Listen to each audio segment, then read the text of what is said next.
हाँ भाई, तो कैसा चल रहा है पढ़ाई आप लोगों का? बढ़िया। आज हम पढ़ेंगे पैकेजिंग ऑफ डीएनए हेलिक्स। क्या पढ़ेंगे? Packaging of DNA helix.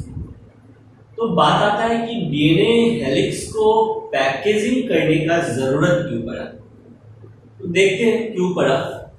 आपको पता है कि जो हमारा सेल होता है ना, सेल एक तो छोटा सा सेल, और इस छोटे से सेल में छोटा सा न्यूक्लियस, और इस छोटे से न्यूक्लियस में डीएनए मतलब genetic material.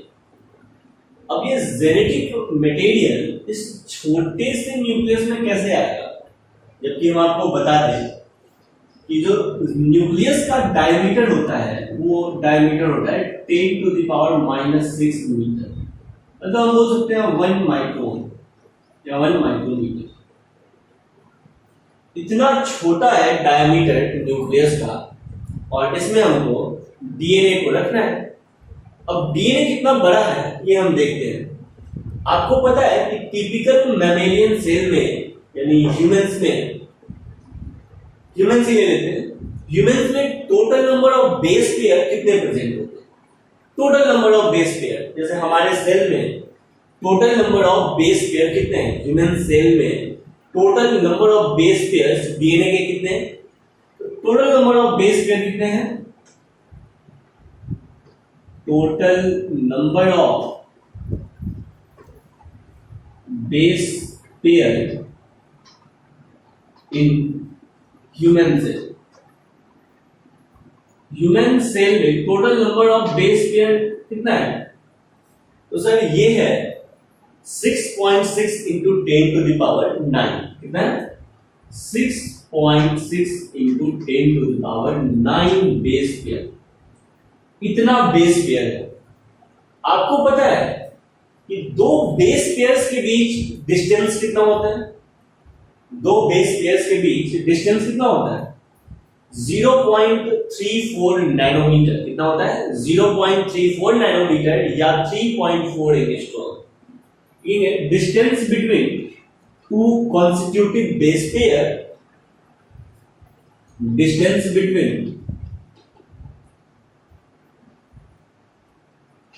two consecutive base pair, consecutive base pairs के बीच डिस्टेंस कितना है? तो ये 0.34 नैनोमीटर, और 0.34 नैनोमीटर को हम लिख सकते हैं 0.34 into 10 to the power -9 metre. सही है? तो बताइए टोटल लेंथ ऑफ डीएनए कितना हो जाएगा? So total length of DNA, total length of DNA 6.6 into 10 to the power 9 into 0.34 into 10 to the power -9। -9 से +9 चला जाएगा, और जब आप 6.6 को 0.34 से गुना करेंगे तो आएगा 2.2 मीटर, है ना? ये मीटर में। तो टोटल लेंथ ऑफ डीएनए कितना है? 2.2 मीटर। कितना है? 2.2 मीटर। जबकि न्यूक्लियस का डायमीटर कितना है? 10 to the power -6। अब सोचो 2.2 मीटर डीएनए, इतना लंबा डीएनए है, और इसको हमको इतने छोटे न्यूक्लियस में पैक करना है। इसलिए ये जो डीएनए का डबल हेलिक्स है ना, डीएनए का डबल हेलिक्स है, इसको कंडेंस्ड करना, इसको पैक करना, सुपर कॉइलिंग करके इसका क्या करना? पैकिंग करना, तभी ये हमारे न्यूक्लियस में आ पाए, है कि नहीं?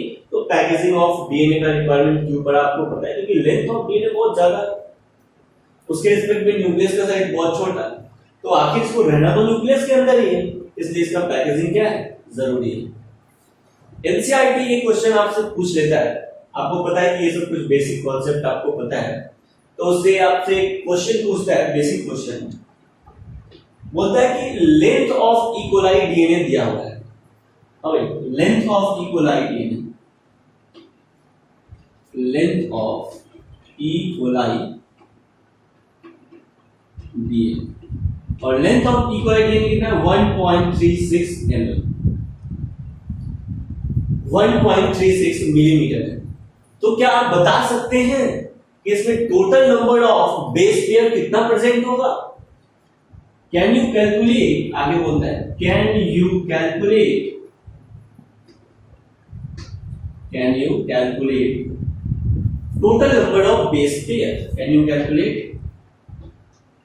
Total number of base pair? तो कैसे निकालते हैं? आपको पता है लेंथ ऑफ डीएनए कितना होता है? तो लेंथ ऑफ डीएनए दिया हुआ है, लेंथ ऑफ डीएनए, इसको अगर हम डिवाइड करें क्या length of consecutive base pair से, length of consecutive base pair, तो अगर हम इसको length of consecutive base pair से डिवाइड कर देंगे तो मेरा total number of base pair निकल जाएगा। क्योंकि टोटल लेंथ का फॉर्मेशन कैसे होगा? कंसेक्यूटिव बेस पेयर से। तो अगर हमको लेंथ पता है और कंसेक्यूटिव डिस्टेंस पता है तो टोटल बेस कितना है ये हमको पता आ जाएगा। तो टोटल लेंथ दिया हुआ है 1.36 into 10 to the power -3 metre, 10 to the power -3 metre. और आपको पता है कि कंसेक्यूटिव बेस पेयर्स के बीच जो लेंथ होता है वो कितना होता है?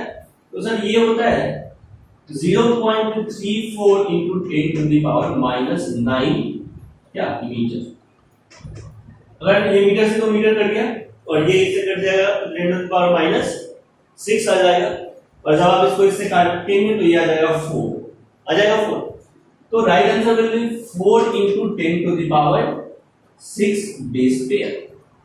क्या आएगा? 4 into 10 to the power 6 base pair आएगा। तो ये अपना राइट रिजल्ट आ गया। इसको आपको याद रखना है कि अगर ई कोलाई बैक्टीरिया का लेंथ कितना होता है 1.36 mm होता है, तो उसके पास total number of base pair कितना होता है? Total number of base pair होता है 4 into 10 to the power 6 base pair. Clear है? इस तरह का क्वेश्चन आप कर लेंगे। अगर आपको नंबर ऑफ बेस पेयर पता है, total number of base pair पता है तो लेंथ डीएनए का निकाल देते हैं, और अगर लेंथ पता है तो total number of base pair भी आप कैलकुलेट कर सकते हैं। और क्या है हम पैकेजिंग ऑफ डीएनए हेल्थ। तो डीएनए को पैकेज करने के लिए, डीएनए का पैकेजिंग करने के लिए हमको जरूरत पड़ता है न्यूक्लियोसोम का। इसका न्यूक्लियोसोम का, और एक न्यूक्लियोसोम बने होते हैं हिस्टोन प्रोटीन से और डीएनए से। तो देखते हैं न्यूक्लियोसोम्स क्या है और इसका फॉर्मेशन कैसे होता है इनसाइड द न्यूक्लियस, पैकेजिंग कैसे होता है डीएनए मटेरियल का। लेकिन आप लोग पहले ये क्वेश्चन नोट डाउन करेंगे और फिर हम आगे बढ़ेंगे और हेडिंग देंगे न्यूक्लियोसोम।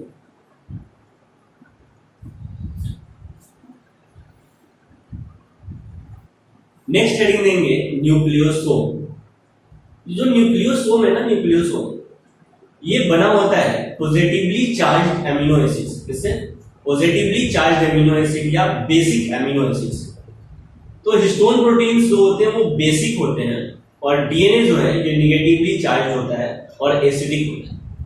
तो आपको पता है कि निगेटिव और पॉजिटिव में इंटरेक्शन होगा, और जो डीएनए है वो पॉजिटिवली चार्ज किस पे? हिस्टोन प्रोटीन पे रैप करेगा, और histone protein plus negatively charged DNA मिलके क्या बनाएगा? न्यूक्लियोसोम बनाएगा। क्या बनाएगा? न्यूक्लियोसोम बनाएगा। देखते हैं ये जो न्यूक्लियोसोम है ये 4 different types of histone protein से मिलके बनता है। ये 4 different type of histone proteins क्या होता है? तो सबसे पहला होता है H1A, दूसरा होता है H2B, तीसरा होता है H3 और चौथा होता है H4। 4 डिफरेंट टाइप के हिस्टोन प्रोटीन, और ये 4 डिफरेंट टाइप के हिस्टोन प्रोटीन्स बने होते हैं एमिनो एसिड्स से मिलके हिस्टोन प्रोटीन। 4 डिफरेंट टाइप के हिस्टोन प्रोटीन्स मिलके बने होते हैं इससे डिफरेंट एमिनो एसिड से। लेकिन उस एमिनो एसिड में लाइसीन एंड आर्जिनिन का अमाउंट जो होता है वो बहुत अधिक होता है। Lysine and arginine rich amino acid. Lysine and arginine rich होने के कारण ये पॉजिटिवली चार्ज होता है। तो जो हिस्टोन प्रोटीन्स है वो H1A, H2B, H3 and H4, ये 4 डिफरेंट टाइप्स के हिस्टोन प्रोटीन्स मिलके क्या बनाते हैं? हिस्टोन ऑक्टामर बनाते हैं। क्या बनाते हैं? Histone octamer. लेकिन सर आप बोल रहे हैं 4 डिफरेंट टाइप्स के हिस्टोन प्रोटीन्स मिलके ऑक्टामर बनाते हैं। ऑक्टामर मतलब एक, लेकिन ये 4 डिफरेंट टाइप्स के हिस्टोन प्रोटीन्स है। लेकिन ये 4 डिफरेंट टाइप के हिस्टोन प्रोटीन है, लेकिन हर एक हिस्टोन प्रोटीन्स का 2 मॉलिक्यूल होता है। कितना? 2 मॉलिक्यूल्स होता है। जैसे H2A 2 molecules, H2B 2 molecule, H3 2 molecule और H4 2 molecule. Total number of histone proteins कितने हो गए? 8। Total type of histone proteins कितने हो गए? 4 डिफरेंट टाइप्स के हिस्टोन प्रोटीन्स मिलके और 8 हिस्टोन प्रोटीन्स मिलके हिस्टोन ऑक्टामर बनाता है। क्या बनाता है? हिस्टोन ऑक्टामर बनाता है। ये जो हिस्टोन ऑक्टामर्स होते हैं, इसमें आपको याद रखना होगा कि H2A का 2 मॉलिक्यूल, H2B का 2 मॉलिक्यूल, H3 का 2 और H4 का 2 मॉलिक्यूल्स मिलके क्या बनाया? हिस्टोन ऑक्टामर्स बनाता है। अब ये हिस्टोन ऑक्टामर्स पॉजिटिवली चार्ज होते हैं और डीएनए अपना क्या होता है? निगेटिवली चार्ज होता है। डीएनए क्या होता है? निगेटिवली चार्ज होता है। तो पॉजिटिवली चार्ज क्या? पॉजिटिवली चार्ज हिस्टोन प्रोटीन्स पे निगेटिवली चार्ज डीएनए का रैपिंग होता है। क्या? निगेटिवली चार्ज डीएनए का रैपिंग होता है। ये कंप्लीट जो स्ट्रक्चर कहलाया, ये कहलाता है न्यूक्लियोसोम। क्या कहलाता है? न्यूक्लियोसोम। जैसे देखिए, आपको पता है कि ये अपना डीएनए है और ये जो डीएनए है इसका लेंथ बहुत ज्यादा होता है, 2.2 मीटर। अब इसको क्या करना है? आपको अपने न्यूक्लियस में डालना है, न्यूक्लियस में रखना है। तो न्यूक्लियस में रखने के लिए इसका कंडेंसेशन जरूरी है, इसका कॉइलिंग जरूरी है। प्रॉपर कॉइलिंग के हेल्प से ही हम इसको न्यूक्लियस में रख सकते हैं, क्योंकि न्यूक्लियस का साइज मेरा बहुत छोटा है, 10⁻⁻⁶, और डीएनए का साइज बहुत बड़ा है। तो उसके लिए हमको न्यूक्लियोसोम बनाना बहुत जरूरी है। न्यूक्लियोसोम क्या होता है समझना है? न्यूक्लियोसोम क्या होता है? Negatively charged DNA is wrapped around positively charged histone octamer. Histone octamer made up of 4 different types of histone protein, but 8 molecules of histone protein, जिसको बोलते हैं हिस्टोन ऑक्टामर। ये भी क्वेश्चन आपसे पूछ लिया जाता है। तो हिस्टोन ऑक्टामर पे जो निगेटिवली चार्ज्ड डीएनए रैप्ड है, इसी को क्या बोलते हैं? न्यूक्लियोसोम। चूंकि ये कॉइलिंग काफी बेहतर हो, अब क्या किए कि ये मेरा हिस्टोन ऑक्टामर और इस पे हिस्टोन ऑक्टामर पे हम अपने डीएनए को क्या कर दिए? रैप कर दिए। डीएनए को क्या कर दिया भाई? रैप। तो एक न्यूक्लियोसोम, ये दूसरा न्यूक्लियोसोम बनाने के लिए फिर दूसरे बार हम क्या करेंगे? अपने डीएनए को इसमें रैप कर देंगे। तो ये डीएनए जो है ये अच्छे से क्या कर सके? हिस्टोन ऑक्टामर में लिंक हो सके, हमेशा टाइटली बाइंड हो रह सके। इस चीज के लिए यहाँ पे H1 हिस्टोन प्रोटीन होता है। क्या होता है?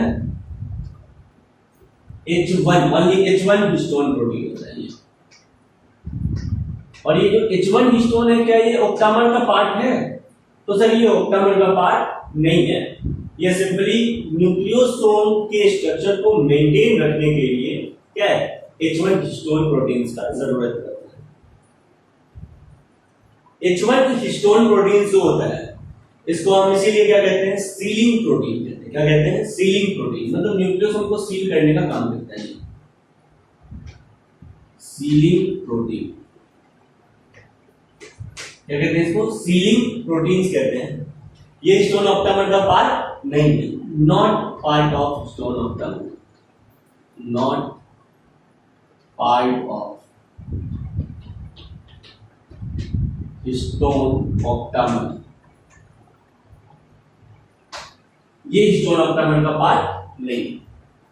तो अगर आप देखते हैं तो मन में आ रहा होगा सवाल कि सर ये जो कंप्लीट टर्न हो रहा है क्या डीएनए एक हिस्टोन प्रोटीन्स पे, और अगर ये जो डीएनए है अगर इसका टर्निंग है किसका?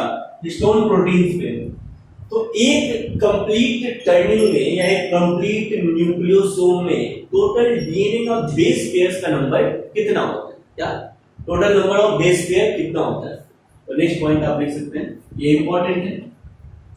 A typical nucleosome contains 200 base pair of DNA helix। मतलब समझे बात को कि ये जो जितना डीएनए रैप्ड हुआ है हिस्टोन ऑक्टामर पे, उस डीएनए में total number of base pair कितना होता है? कितना होता है? 200 बेस पेयर्स होता है। न्यूक्लियोसोम कंटेन्स, लिखेंगे nucleosome contains 200 base pair. Nucleosome contains 200 base pair of DNA helix.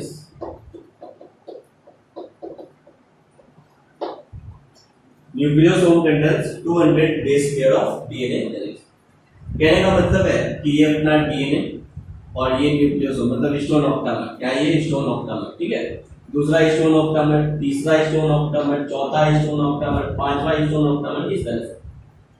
और ये हिस्टोन ऑक्टामर पे क्या है?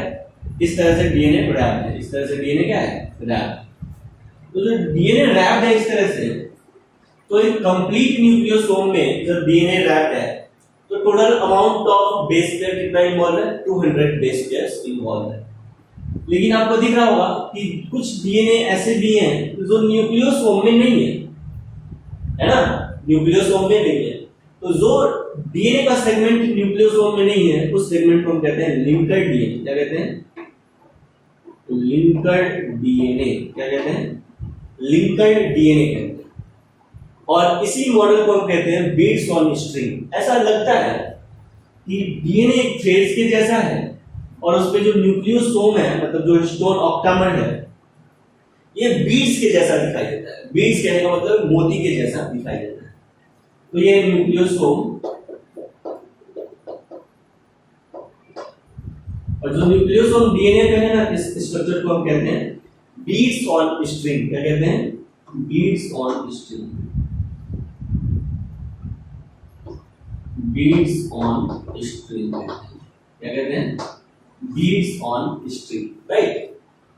लिंकर डीएनए में total amount of base pair कितना इन्वॉल्व होता है?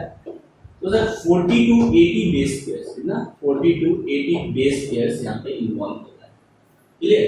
एक कंप्लीट न्यूक्लियोसोम में total amount of base pairs कितना होता है? Total number of base pair कितना होता है? 200 बेस पेयर्स होता है। तो बीड्स ऑन स्ट्रिंग समझ में आया क्या होता है?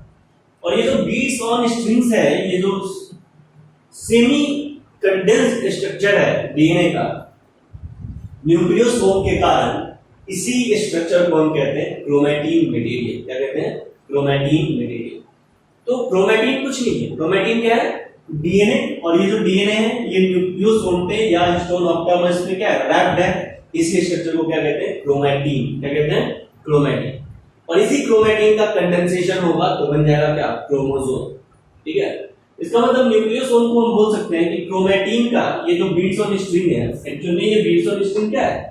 तो ये है क्रोमैटिन। क्या है? क्रोमैटिन। क्या है? क्रोमैटिन है। नेक्स्ट, ये जो न्यूक्लियोसोम है इसको हम बोल सकते हैं कि क्रोमैटिन का न्यूक्लियोसोम ये क्या है? क्रोमैटिन का एक स्ट्रक्चरल यूनिट। क्या है? Structural unit. तो नेक्स्ट पॉइंट लिखेंगे nucleosome.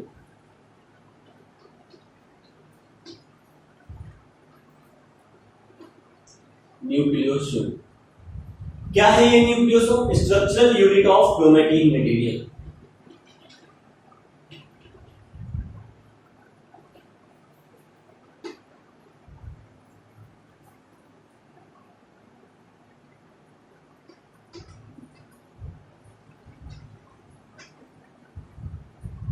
Structural unit of chromatin material.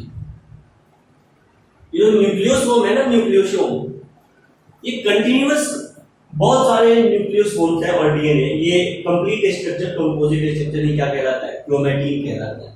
ठीक है। और ये थ्रेड लाइक स्ट्रक्चर है और इसी थ्रेड पे बीड्स प्रेजेंट है तो इसको बोलते हैं बीड्स और स्ट्रिंग्स। तो नेक्स्ट पॉइंट आप लिख सकते हैं nucleosome constitute the repeating unit of a structure in nucleus called chromatin. ठीक है। तो न्यूक्लियोसोम का जो रिपीटिंग यूनिट है ये मिलके क्या बनाता है? क्रोमैटिन बनाता है। क्या बनाता है? क्रोमैटिन बनाता है। थ्रेड लाइक स्ट्रक्चर बनाता है। और ये जो थ्रेड लाइक स्ट्रक्चर होते हैं ये कलर्ड होते हैं। ठीक है। जो न्यूक्लियस में हमको दिखाई देते हैं उसको क्या बोलते हैं? Chromatin, right. तो ये यहां तक आपको कॉन्सेप्ट समझ में आ रहा है? एक बार फिर से रिकैप कर लेते हैं। न्यूक्लियोसोम, और न्यूक्लियोसोम बना होता है मेनली दो चीज से, एक तो स्टोन ऑप्टामर और दूसरा इसमें डीएनए।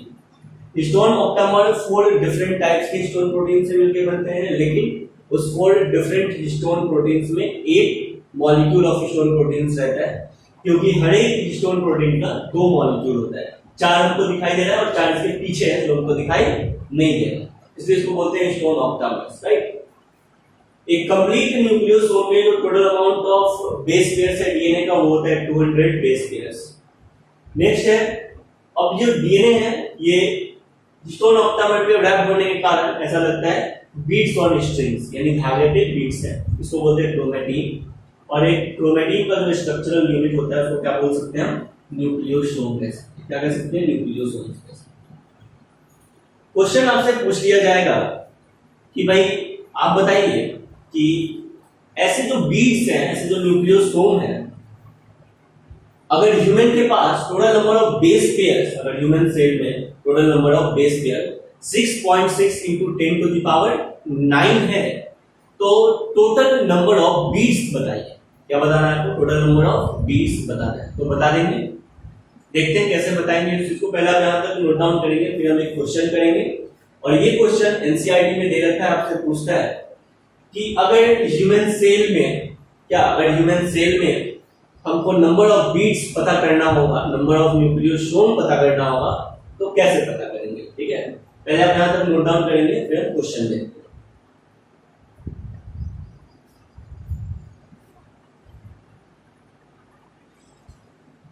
क्वेश्चन है, how many nucleosome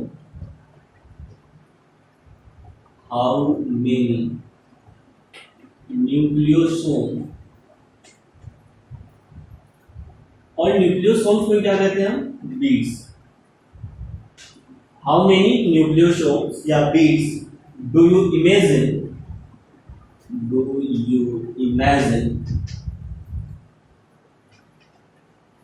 how many nucleosomes do you imagine are present in a mammalian cell? Are present in a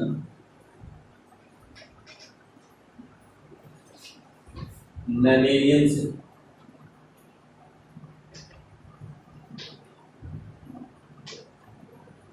तो कितना है ये हमको निकालना है। आपको पता है मैमेलियन सेल में, इन मैमेलियन सेल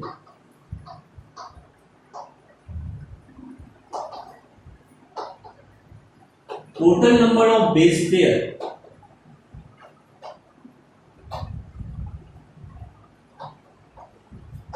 कितना होता है, 6.6 into 10 to the power 9। इधर total number of base pair होता है 6.6 into 10 to the power 9। और सिंगल न्यूक्लियोसोम कितना बेस पेयर कंटेन करता है, single nucleosome contains 200 base pair. कितने बेस पेयर को कंटेन करता है, 200 बेस पेयर, ठीक है।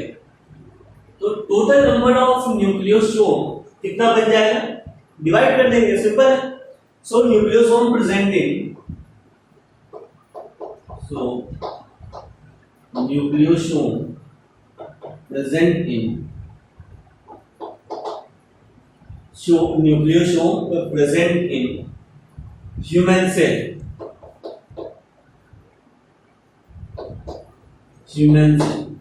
तो ह्यूमन सेल में टोटल नंबर ऑफ न्यूक्लियोसोम कितना हो जाएगा, आपको पता है total number of base pair कितना, 6.6 into 10 to the power 9। और एक न्यूक्लियोसोम में बेस पेयर कितना, 200 बेस पेयर। अगर हम इसको इससे डिवाइड कर देंगे तो मेरा आंसर क्या आएगा, इसको इससे कट हो जाएगा तो 10 to the power 7, तो ये आ जाएगा 3.3 into 10 to the power 7, सही है। इससे ये कट जाएगा 10 to the power 7 और इससे ये कट जाएगा 3.3। टोटल नंबर ऑफ न्यूक्लियोसोम्स क्या आ गया, 3.3 into 10 to the power 7, सही है। लेकिन अगर आपसे पूछा जाए in human genome, in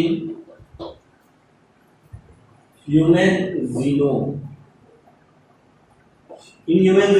total number of nucleosome, human genome में टोटल नंबर ऑफ न्यूक्लियोसोम्स बताइए। तो आपको पता है कि ह्यूमन जीनोम में बेस पेयर कितना हो जाएगा? अगर बेस पेयर्स एक टिपिकल क्या यूकैरियोटिक सेल में, ह्यूमन सेल में कितना है 6.6 × 10⁹, इसका मतलब डिप्लॉयड में नंबर ऑफ बेस पेयर 6.6 × 10⁹। तो हैप्लॉइड में नंबर ऑफ बेस पेयर कितना हो जाएगा 3.3 × 10⁹, आधा हो जाएगा। और आपको पता है number of base pairs in single nucleosome कितना होता है 200। और ह्यूमन जीनोम कहने का मतलब है कि हैप्लॉइड्स है, क्योंकि आपको पता है जीनोम मतलब haploid content of DNA, haploid content of genetic material को क्या कहते हैं? जीनोम कहते हैं। जीनोम कहने का मतलब है 3.3 × 10⁹ बेस पेयर प्रेजेंट है। तो इसमें टोटल नंबर ऑफ न्यूक्लियोसोम कैसे लाएंगे? तो 3.3 × 10⁹ को हम डिवाइड कर देंगे इससे 200 से, तो मेरा जो आंसर आएगा 1.65 × 10⁻⁷। तो ह्यूमन जीनोम में अगर पूछा जाए टोटल नंबर ऑफ न्यूक्लियोसोम तो 1.65 × 10⁻⁷। और अगर आपसे पूछा जाए एक ह्यूमन सेल में डिप्लॉयड सेल्स में नंबर ऑफ न्यूक्लियोसोम तो क्या आंसर चला जाएगा 3.3 × 10⁻⁷। सही है। तो यहां तक आप नोट डाउन करेंगे, फिर आगे बढ़ते हैं।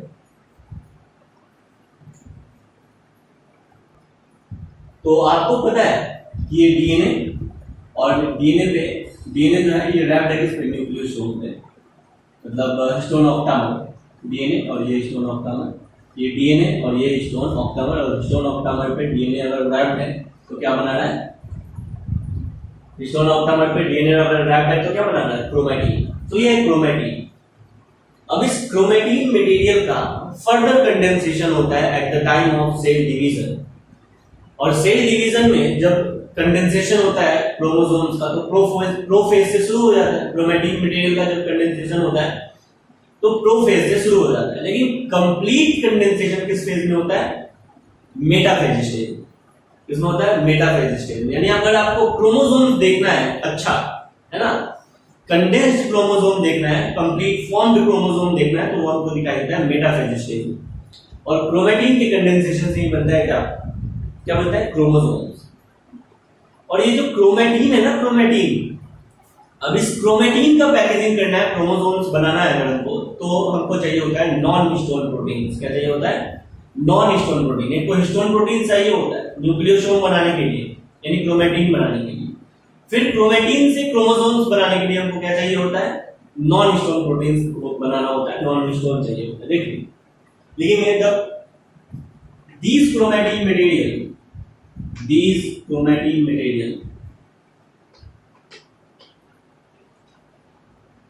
undergoes condensation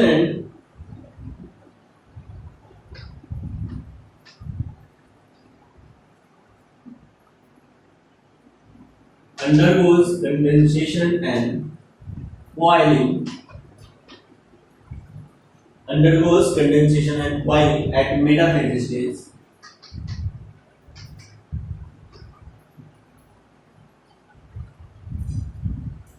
At metaphase stage of cell division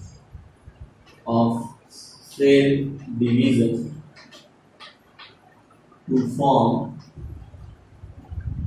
chromosome.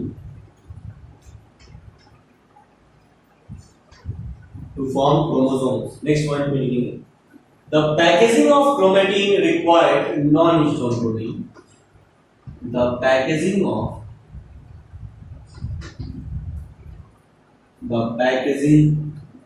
of chromosome required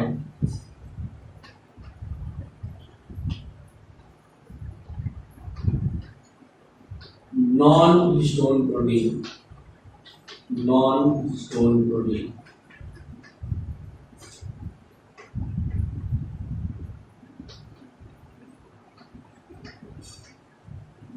क्या चाहिए होता है? नॉन हिस्टोन प्रोटीन चाहिए। देखो तो ये हिस्टोन प्रोटीन्स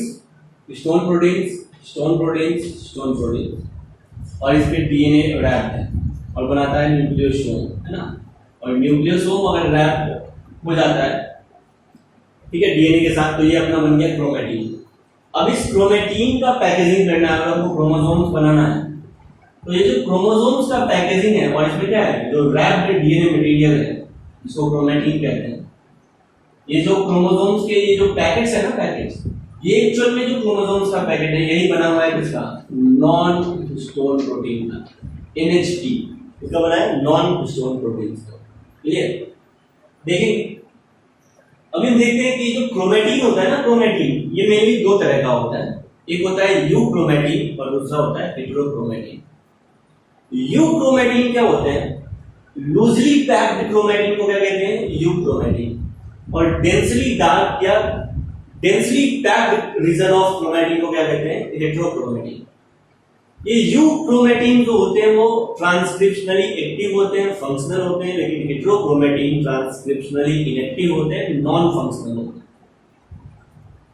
आपको पता है कि हमारे बॉडी के ईच एंड एवरी सेल्स में नंबर ऑफ क्रोमोसोम्स सेम है। अगर नंबर ऑफ क्रोमोसोम सेम है तो डीएनए का अमाउंट भी सेम है, और डीएनए का अमाउंट सेम है तो क्रोमेटिन मटेरियल का भी अमाउंट सेम है। तो आखिर क्या कारण है कि हमारे पेनक्रियाज का बीटा सेल इंसुलिन बनाता है और हमारे सलाइवरी ग्लैंड का जो सेल्स होता है वो सलाइवरी ग्लैंड में सलाइवा बनाता है या सलाइवरी अमाइलेज बनाता है, यानी एंजाइम बनाता है। जबकि सेम नंबर ऑफ क्रोमोसोम्स है तो फंक्शन क्या होना चाहिए, सेम होना चाहिए। तो फंक्शन सेम नहीं है, इसका कारण है कि यू क्रोमेटिन और हेटेरोक्रोमेटिन। मतलब पेनक्रियाज के सेल्स में जो यू क्रोमेटिन है, जो फंक्शनल सेगमेंट ऑफ डीएनए है, जो फंक्शनल क्रोमेटिन है, वो इंसुलिन बनाएगा। और हमारे सलाइवरी ग्लैंड्स के सेल में जो फंक्शनल सेगमेंट है क्रोमेटिन का, वो फर्दर चल के आगे क्या बनाएगा, सलाइवरी अमाइलेज बनाएगा। यानी जो सेल्स का फंक्शनिंग डिफरेंट है लेकिन क्रोमोसोम नंबर सेम है, क्रोमेटिन का अमाउंट सेम है, लेकिन फंक्शन क्या है, डिफरेंट है। तो ये डिफरेंट फंक्शन होने का कारण क्या है, डिफरेंट फंक्शन होने का कारण है कि कौन सा रीजन क्रोमेटिन में यू क्रोमेटिन के जैसा बिहेव कर रहा है और कौन सा रीजन उसी क्रोमेटिन का हेटेरोक्रोमेटिन के जैसा बिहेव कर रहा है। अगर हेटेरोक्रोमेटिन होगा तो नॉन फंक्शनल सेगमेंट होगा, और अगर यू क्रोमेटिन होगा तो फंक्शनल सेगमेंट होगा, राइट? देखते हैं आगे क्रोमेटिन।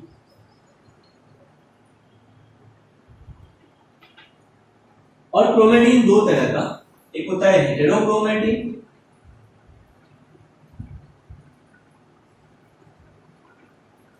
और दूसरा होता है you chromatin.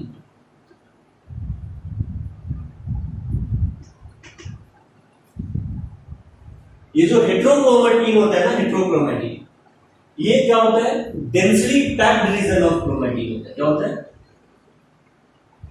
Densely packed reason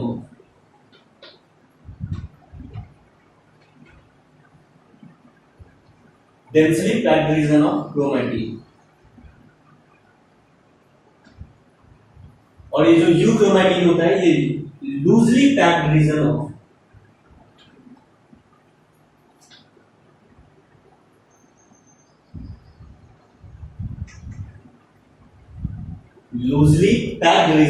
chromatin. जो डेंसली पैक्ड रीजन है ये अगर स्टैंड करेंगे हम तो ये डार्क स्टैंड लेगा, और लूजली पैक्ड रीजन है अगर हम इसको स्टैंड करते हैं यानी कलर करते हैं तो ये लाइट कलर देगा। सही है? हेटेरोक्रोमेटिन ट्रांसक्रिप्शनली नॉन फंक्शनल होता है, यानी इनएक्टिव होता है। ट्रांसक्रिप्शनली मतलब इस सेगमेंट का डीएनए से आरएनए और आरएनए से प्रोटीन नहीं बनेगा। और यू क्रोमेटिन अगर ट्रांसक्रिप्शनली एक्टिव है, कहने का मतलब है इस सेगमेंट का डीएनए से आरएनए बनेगा और आरएनए से प्रोटीन बनेगा, और प्रोटीन के कारण फिनोटाइपिक एक्सप्रेशन होता है। ट्रांसक्रिप्शनली इनएक्टिव, और ये जो रीजन है ये क्या है, ट्रांसक्रिप्शनली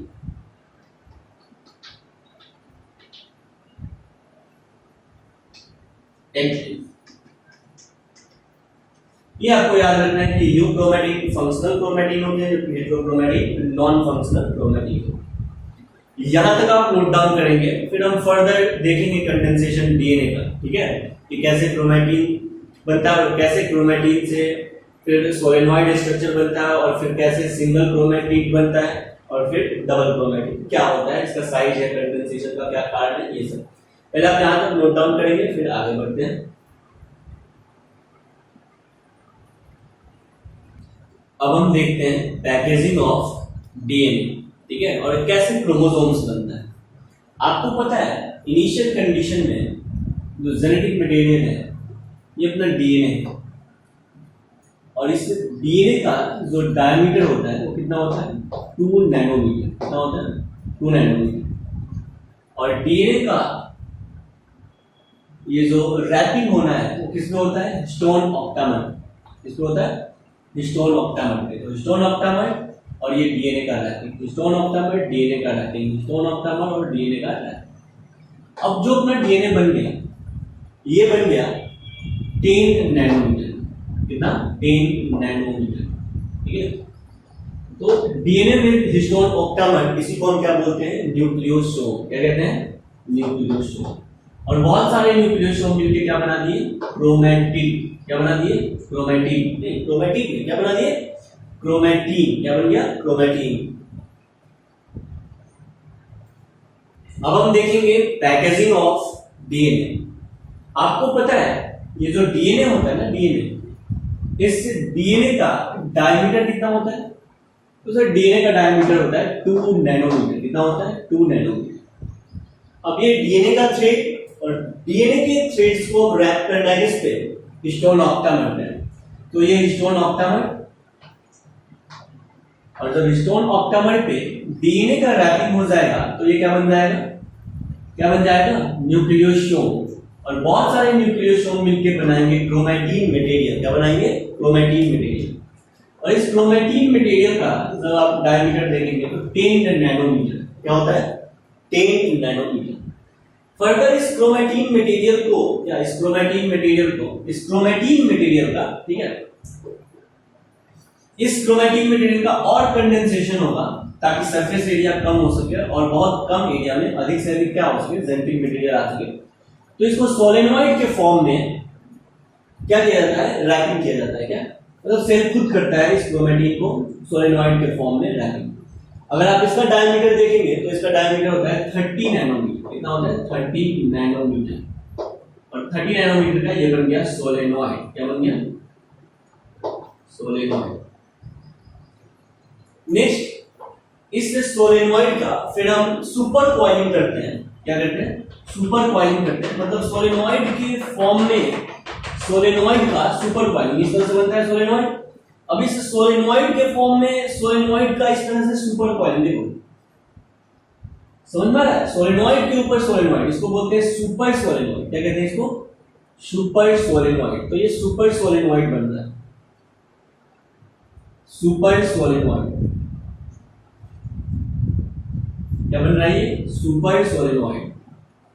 और ये जो सुपर सोलेनॉइड बनता है इसका अगर हम डायमीटर देखते हैं सुपर सोलेनॉइड का, मतलब समझ ले कंडेंसेशन और कॉम्प्लेक्स कॉइलिंग होता जा रहा है ताकि बहुत कम प्लेस पे, बहुत कम स्थान पे अधिक से अधिक जेनेटिक मटेरियल को फिट किया जा सके, है ना। और इसका जो डायमीटर होता है सुपर सोलेनॉइड का तो वो होता है 300 नैनोमीटर। कितना होता है 300 नैनोमीटर। इसको बोलते हैं सुपर सोलेनॉइड। Super solenoid. और इस सुपर सोलेनॉइड को नॉन हिस्टोन प्रोटीन्स में, यहां पे नॉन हिस्टोन प्रोटीन्स के पैकेट में, ये देखो ये नॉन हिस्टोन प्रोटीन्स का पैकेट, और नॉन हिस्टोन प्रोटीन्स के पैकेट में इस सुपर सोलेनॉइड का क्या होता है कॉइलिंग होता है। इस सुपर सोलेनॉइड्स को रख दिया जाता है नॉन हिस्टोन प्रोटीन्स में। तो ये बन गया क्रोमोसोम, और सिंगल क्रोमोसोम्स के पास ये क्या है सिंगल क्रोमैटिन। यही है क्रोमोसोम का एक क्रोमैटिन। लेकिन अगर ये मेटाफेज क्रोमोसोम होगा, इसका डायमीटर कितना होता है, तो इसका डायमीटर होता है 700 नैनोमीटर। कितना होता है 700 नैनोमीटर, राइट। अगर ये मेटाफेजिक क्रोमोसोम होता तो आपको पता है कि एक क्रोमैटिन की जगह कितने क्रोमैटिन, 2 क्रोमैटिन। कितने क्रोमैटिन होते हैं 2 क्रोमैटिन, ये डबल क्रोमैटिन। और इस डबल क्रोमेटिड में ये जेनेटिक मटेरियल सुपर सोलेनॉइड के फॉर्म में प्रेजेंट होता है। किसके फॉर्म में प्रेजेंट होता है? सुपर सोलेनॉइड के सुपर सोलेनॉइड के फॉर्म में प्रेजेंट होता है। तो ये बन गया अपना क्रोमोसोम। ये जो पैकेजिंग है ना, पैकेजिंग क्रोमोसोम में जेनेटिक मटेरियल का जो पैकेजिंग है, ये नॉन हिस्टोन प्रोटीन्स का पैकेजिंग है और इसका जो डायमीटर होता है वो होता है 1400 नैनोमीटर। क्या होता है? 1400 नैनोमीटर, राइट। तो इस तरह से डीएनए को पैक किया जाता है, जेनेटिक मटेरियल को हम पैक करते हैं। इस तरह से जेनेटिक मटेरियल को हम पैक करते हैं इनसाइड द न्यूक्लियस। और अपना जो डीएनए का लेंथ कितना था? 2.2 मीटर, और उसको बहुत कम समय में, बहुत कम जगह में, बहुत कम प्लेस पे, है ना, 10⁻⁻⁶ 1 माइक्रोमीटर के अंदर क्या किया जाता है? रख दिया जाता है। ठीक है, तो इस तरह से होता है जेनेटिक मटेरियल का पैकेजिंग। अगली क्लास में हम पढ़ेंगे आरएनए 1, है ना, और आरएनए के बारे में देखेंगे डिटेल में। उसके बाद हम एक बार आरएनए पढ़ लेंगे, उसके बाद हम पढ़ेंगे रेप्लिकेशन, रेप्लिकेशन के बाद ट्रांसक्रिप्शन, ट्रांसक्रिप्शन के बाद ट्रांसलेशन। ठीक है, और फर्दर चैप्टर को प्रोसीड करेंगे। आज के लिए इतना ही।